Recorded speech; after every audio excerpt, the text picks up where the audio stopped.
ही महत्वाची माहिती तुम्हाला वाचवू शकते.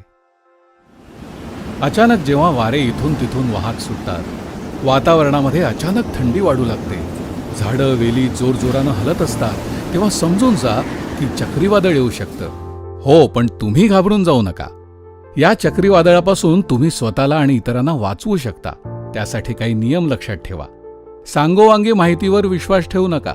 रेडिओ, टीव्ही आणि वृत्तपत्र यात शासकीय सूत्रांनी दिलेल्या माहितीवरच विश्वास ठेवा. मोबाईल फोन आपत्कालीन स्थितीसाठी पूर्णपणे चार्ज ठेवा. SMS चा वापर करा. महत्वाची कागदपत्र आणि वस्तू भिजणार नाहीत अशा संरक्षित करून ठेवा. रिकाम्या खोलीमध्ये थांबा. हलू शकतील अशा गोष्टी सुरक्षितपणे बांधा. पशुधन एकत्र ठेवा, जेणेकरून ते सुरक्षित राहतील. आठवडाभर पुरेल असं सुकं अन्न जवळ ठेवा. वादळाच्या आणि पुराच्या धोक्याच्या पूर्वसूचना येताच आपल्या जवळच्या उंचीवरच्या ठिकाणावर जा. ही माहिती इतरांनाही द्या. योग्य नियोजन करी जीवाचे रक्षण.